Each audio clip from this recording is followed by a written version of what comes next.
Halo semua, selamat datang kembali di my YouTube channel. Channel yang akan membahas seputar seleksi CPNS tahun 2024. Namun sebelum lanjut, jangan lupa klik tombol subscribe dan aktifkan juga notifikasi loncengnya, sehingga ketika ada video terbaru dari kami ada notifikasi yang akan muncul. Pada kesempatan video kali ini saya akan mengajak untuk membahas kembali soal TWK Pul Penalaran sebagai bagian dari persiapan seleksi kompetensi dasar CPNS Kedinasan tahun 2024. Seperti apa soal TWK Pul Penalaran? Kita awali dengan pembahasan soal tugas pada video kami berikutnya, berkaitan dengan submateri integritas. Andi adalah seorang pegawai negeri sipil yang bertugas di kantor lingkungan hidup. Ia sangat peduli dengan masalah lingkungan dan sering terlibat dalam berbagai kegiatan pelestarian dan pelindungan lingkungan. Suatu hari, ia mendapat tugas untuk mengawasi pembangunan sebuah pabrik yang terletak dekat hutan lindung. Andi menyadari bahwa pabrik tersebut berpotensi mencemari lingkungan sekitar melalui limbah, asap, dan kebisingan. Ia merasa bimbang antara melaksanakan tugasnya dengan baik atau menolak tugas tersebut karena bertentangan dengan prinsip-prinsipnya. Apa yang sebaiknya dilakukan oleh Andi dalam situasi ini? Baik, rekan-rekan, dari beberapa komentar yang sudah rekan-rekan tuliskan untuk menjawab soal ini, jadi dua opsi yang menjadi hal yang banyak dipilih, di mana opsi B dan opsi yang E. Di mana soal ini memang berkaitan dengan soal penalaran. Tingkat kemiripannya sangat tinggi, rekan-rekan. Maka dari itu, titik fokus rekan-rekan untuk menemukan inti pertanyaan soal nomor 6 ini adalah bagaimana seorang ASN kemudian ia mendapatkan tugas. Jadi aparatur sipil negara atau sebagai pegawai negeri sipil, kemudian dia mendapatkan tugas, apa yang seharusnya dilakukan dalam melaksanakan tugas? Apakah melaksanakan tugas tersebut dengan profesional ataukah melaksanakan tugas tersebut dengan kritis? Ini dua hal yang harus rekan-rekan pahami dan kuasai. Di mana sebagai seorang pegawai negeri sipil atau sebagai aparatur sipil negara, kita harus melaksanakan tugas dengan profesional. Kalau berkaitan dengan berpikir, itu baru dengan kritis, dengan menganalisis. Itu letak perbedaannya.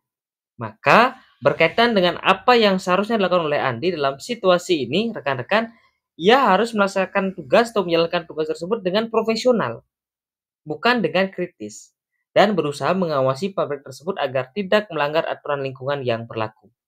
Sekali lagi, itu adalah opsi yang terbaik. Maka, opsi yang tepat memang opsi yang B. Selamat rekan-rekan yang sudah menjawab opsi yang B pada video kami sebelumnya. Baik rekan-rekan, kita lanjutkan berkaitan dengan soal berikutnya, soal nomor 7, berkaitan dengan submateri bela negara. Meningkatkan hubungan komunikasi dengan negara-negara tetangga adalah langkah strategis untuk membangun rasa saling percaya dan bekerja sama yang efektif dalam menangani isu-isu keamanan. Dari opsi-opsi berikut, manakah yang paling tepat mendukung pernyataan ini? Apakah opsi yang A, B, C, D, ke opsi yang E? Silakan rekan-rekan memilih dari opsi tersebut yang mendukung pernyataan berkaitan dengan narasi soal nomor 7. Kalau kita cermati opsi yang A, memperkuat stabilitas regional dan mencegah konflik dan ketegangan yang dapat mempengaruhi keamanan di wilayah tersebut. Ini berkaitan dengan hubungan dengan negara tetangga, memperkuat stabilitas regional atau kawasan. Kita simpan dulu opsi yang A. Opsi yang B, membantu meningkatkan keamanan nasional dengan berbagai cara walaupun merugikan komponen pertahanan karena informasi rahasia diketahui. Ini berkaitan dengan narasi akhir dari opsi yang B itu negatif, di mana ada merugikan komponen pertahanan, jelas bukan jawaban yang terbaik. Kemudian opsi yang C, di mana negara tetangga dapat meningkatkan kemampuan bersama untuk mengatasi ancaman keamanan dengan menjadi beban negara superior di kawasan tersebut. Jadi menjadi beban di negara superior jelas hal kurang tepat. Kemudian opsi yang D, meningkatnya pemahaman antar masyarakat akan perbedaan kekuatan antar negara. Jadi berkaitan dengan komunikasi, kemudian berkaitan dengan membangun rasa percaya dan bekerja sama, bukan malah berkaitan dengan pemahaman akan perbedaan kekuatan antar negara. Ini juga kurang tepat, rekan-rekan. Kemudian opsi terakhir, opsi yang E, meningkatnya perlindungan lingkungan di wilayah tersebut dengan menguntungkan hidupnya ke negara lain atau menggantungkan hidupnya ke negara lain. Ini jelas kurang tepat. Jadi kita bergantung kepada negara tetangga dan negara lain. Ini yang mengakibatkan kurang tepat.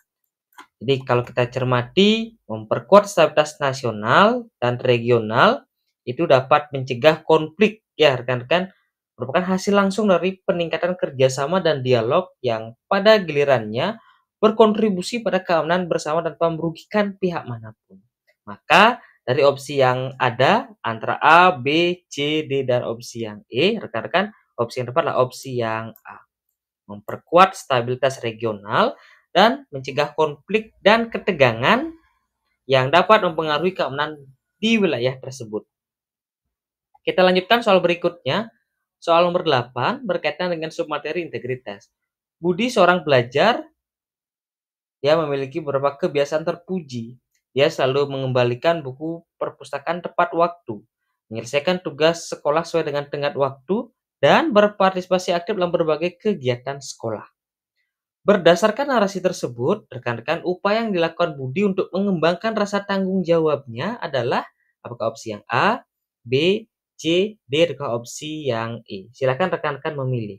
Dari semua tindakan-tindakan yang dilakukan oleh Budi di lingkungan sekolah, itu merupakan upaya yang dilakukan oleh Budi untuk mengembangkan rasa tanggung jawabnya dengan cara ataukah opsi yang A, melakukan hal-hal yang memerlukan tanggung jawab secara terus-menerus, atau opsi yang B, membiasakan diri untuk melakukan hal-hal yang memerlukan tanggung jawab, atau opsi yang C, menanamkan nilai-nilai tanggung jawab dalam diri, atau opsi yang D, mengikuti berbagai kegiatan yang memerlukan tanggung jawab, atau opsi yang terakhir, opsi yang E, melakukan evaluasi diri secara berkala.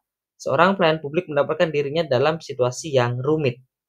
Kalau kita cermati apa yang dilakukan oleh Budi, di mana dia mengembalikan buku tepat waktu, menyelesaikan tugas sesuai dengan tenggat waktu, dan berpartisipasi dalam berbagai kegiatan sekolah, rekan-rekan, itu menunjukkan bagaimana Budi secara konsisten melakukan tindakan-tindakan bertanggung jawab dalam keseharian di sekolah. Maka opsi yang paling tepat itu adalah opsi yang C, rekan-rekan. Jadi menanamkan nilai-nilai tanggung jawab dalam diri. Jadi ditumbuh kembangkan oleh Budi di dalam kehidupan sehari-hari, khususnya dalam lingkungan sekolah. Baik, rekan-rekan, kita lanjutkan soal berikutnya. Soal nomor 9.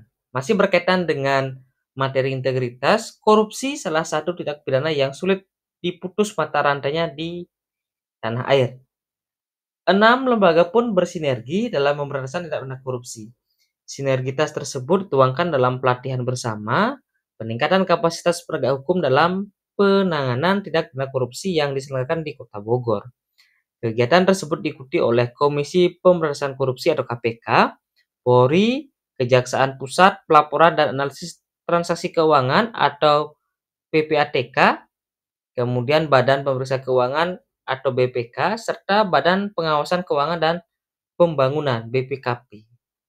Yang bukan merupakan manfaat positif yang didapatkan dari kegiatan tersebut adalah opsi yang A, B, C, D, atau opsi yang E.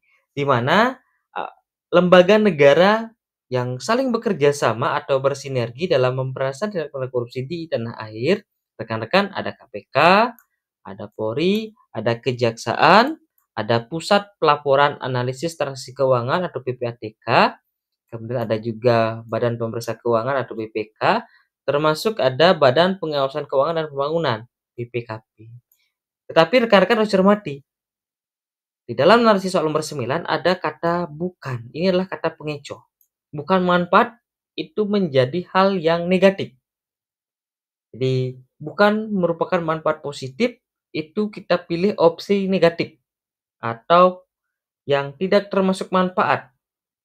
Kalau opsi yang A, seluruh jajaran penegak hukum berbaur sehingga terjalin kekompakan dan tidak terjadi kriminalisasi di antara sesama penegak hukum, termasuk dari manfaat, rekan-rekan. Kemudian opsi yang B, mempercepat proses penanganan perkara tindak pidana korupsi yang sedang ditangani aparat penegak hukum lainnya. Ini juga termasuk sebagai manfaat.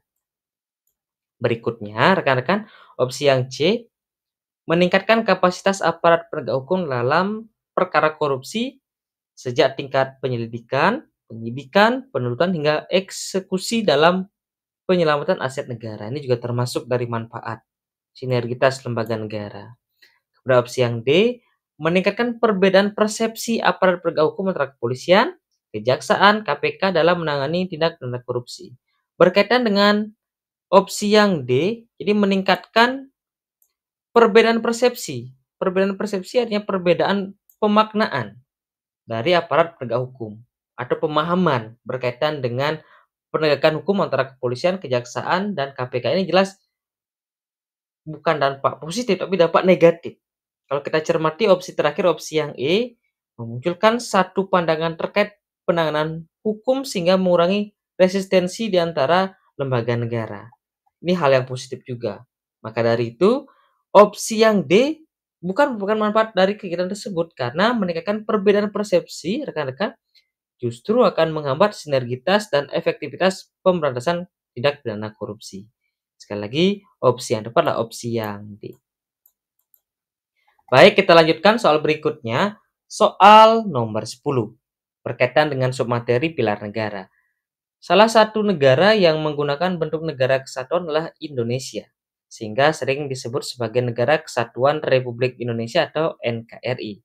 Negara kesatuan memiliki perbedaan sebagai negara yang pemerintahan tertinggi diselenggarakan oleh pemerintah pusat yang mengatur berdasarkan undang-undang yang berlaku.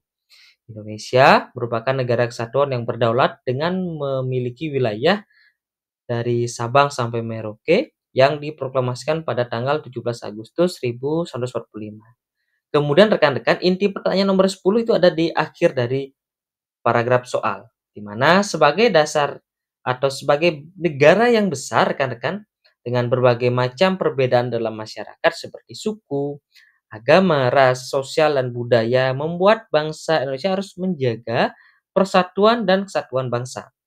Pancasila adalah ideologi dan salah satu sarana pemersatu bangsa dan negara dengan alasan ke opsi yang A, B, C, D, ke opsi yang E. Silahkan rekan-rekan memilih yang mana merupakan jawaban terbaik. Kita cermati bahwa di soal nomor 10 inti pertanyaan di sini. Sebagai negara besar, kita memiliki berbagai macam perbedaan yang terjadi atau yang terdapat di negara. Baik itu suku, agama, ras, sosial, dan budaya. Ini yang menjadikan kita harus menjaga persatuan kesatuan dengan Pancasila sebagai ideologi dan pemersatu bangsa kita. Kalau opsi yang A, ditetapkan oleh pendiri bangsa yang merupakan representasi rakyat Indonesia. Ini juga bersifat positif rekan-rekan ya. Opsi yang B sebagai kesepakatan untuk perencanaan luhur bangsa yang menaungi kebinekaan. Kalau opsi yang C disepakati setelah perdebatan dalam persidangan BPPKI dan disahkan pada sidang BPKI. Atau opsi yang D mampu menyesuaikan diri dengan masa kemerdekaan dan era pembangunan. Atau opsi yang E digali oleh Bung Karno dari sejarah perkembangan kehidupan masyarakat. Jadi rekan-rekan, secara sekilas antara opsi A, B, C, D maupun opsi yang E memang bersifat membingungkan bagi rekan-rekan. Tetapi inti dari pertanyaan sudah kami tandai berkaitan dengan perbedaan atau kebinekaan. Maka dari itu, Pancasila adalah ideologi dan salah satu pemersatu bangsa dengan alasan opsi yang paling tepat itu adalah opsi yang B. Bagaimana Pancasila itu berfungsi sebagai ideologi pemersatu bangsa karena merupakan konsensus nasional yang menaungi keberagaman suku, agama, ras, dan budaya di Indonesia. Jadi sebagai kesepakatan atau perjanjian luhur bangsa yang mampu menaungi kebinekaan yang ada di Republik Indonesia. Sekali lagi, opsi yang tepat adalah opsi yang B. Baik, rekan-rekan, itu tadi pembahasan soal TWK Pol Penalaran. Seperti biasa, di akhir video kami sudah siapkan soal tugas spesial kepada rekan-rekan yang berjuang di pelaksanaan SKD CPNS maupun di CPNS Kedinasan tahun 2024 berkaitan dengan soal pilar negara. Silakan rekan-rekan memilih apakah opsi yang A, B, C, D maupun opsi yang E berkaitan dengan sikap gotong royong merupakan saripati yang mencerminkan sikap Pancasila. Implementasi dari saripati Pancasila khususnya gotong royong, silakan rekan-rekan pilih apakah opsi yang A, B, C, D, atau opsi yang E. Tuliskan dalam kolom komentar, disertai juga dengan alasan yang kuat dan argumentasi yang baik, apa yang menjadi penyebab rekan-rekan memilih opsi tersebut. Sekali lagi, tetap dukung channel ini agar terus berkembang dengan cara klik tombol subscribe, aktifkan juga notifikasi loncengnya. Jangan lupa juga di like, di share kepada seluruh peserta SKD CPNS Kedinasan tahun 2024 sehingga semua mendapatkan manfaat dari pembahasan soal TWK yang kami bagikan. Tetap semangat latihan soal. Sampai berjumpa di video kami berikutnya. Terima kasih.